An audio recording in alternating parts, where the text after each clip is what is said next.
Look, if you're a self-taught guitarist who wants to shred fast and clean all over the neck, there's a chance that you might be approaching it all wrong. And look, I'm not a fan of saying like wrong or right. Everyone's approach is different. Everyone's technique is even different.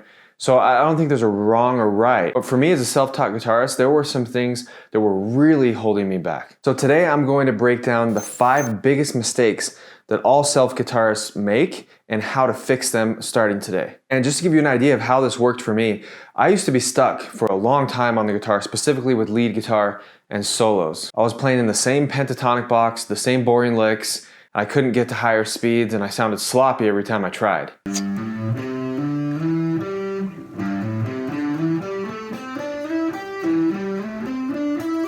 And I'm still blown away by how much progress that I've made since implementing these strategies that I'm about to show you.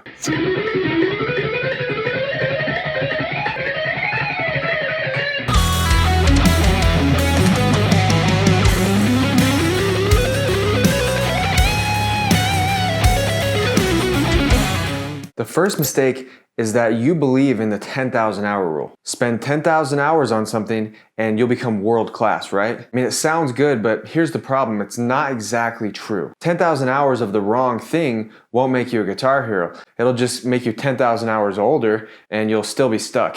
I know because I did it. I spent years blindly grinding, repeating licks, playing exercises, putting in the hours, and my progress, it plateaued pretty fast. And here's why. It's because repetition without problem solving is useless. Your guitar heroes didn't just put in the time. They obsessed over details. They broke things down. They broke them into small pieces. They zoomed in on the mechanics of their technique, pick slanting, nuanced movements of each technique. That process of focused, intentional practice, what I mean by intentional is intentionally solving something specific that's holding you back. That, as opposed to mindlessly repeating the whole solo over and over, that's called deliberate practice. You're deliberately pinpointing mistakes, understanding why you're making the mistake, and then fixing them at the root. Which brings me to the second mistake that you're making, which is you're not thinking like an engineer. My experience, and I've interviewed a lot of master guitar players, and a common theme among them is they reverse engineer problems. And I call these regressions. When there's an issue that they're coming up against, let's say in their alternate picking, for example, they break it down to the root of what is actually the problem. Is it just the right hand that's giving you issues? Is it synchronization? If it's the right hand, is it outside the string picking or inside the string picking? Things like that. So for example, John Petrucci, he talks about this in Rock Discipline, where he was having trouble with his alternate picking, and he discovered that it was inside the string picking, where you do a downstroke on the G, for example, and an upstroke on the D. That's inside the string picking. That was giving him the most problem because he was getting stuck. And my right hand immediately starts to tense up as soon as I encounter that inside of the string technique. And I think it's because I feel like I'm sort of trapped and I have no range of motion. How do you practice this? Well, very simply, you just practice the motion that you're having a problem with. What I've done is I've come up with a little etude that practices and concentrates on the inside of the string. So he targeted the problem, and then he created whole etudes to solve that problem. And that process of breaking things down to their most simple form and mastering it in that simple form first, I call that a regression. I did this with the Paul Gilbert lick that I finally got to full speed.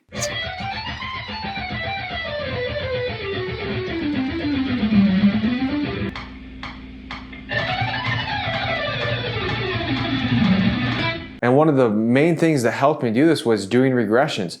One of the things that was really difficult for me that I figured out was I couldn't even do the right hand at full speed while staying relaxed. I was hitting strings. So I did these isolation exercises or regression exercises every day where I would play the exact same sequence that Paul Gilbert is playing, but I would do it with the right hand isolated only. And I would actually break the regression down even further and start with just like 2 strings. And then add a string and 1 string at a time until I could do the whole thing very relaxed with the right hand only.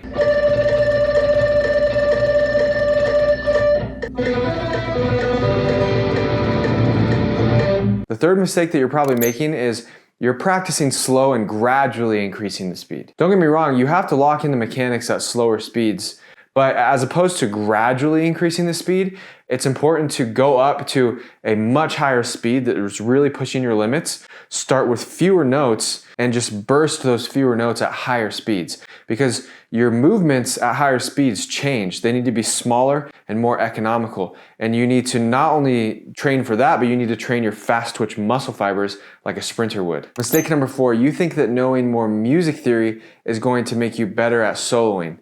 And don't get me wrong, knowing your triads and your scales will help, but it only gets you so far. So what's the point, for example, of knowing all this music theory if your technical skills hold you back from playing what you actually want to play or what you're hearing in your head when you write a solo? There's no point. So I'm not like shitting on music theory. Music theory is important.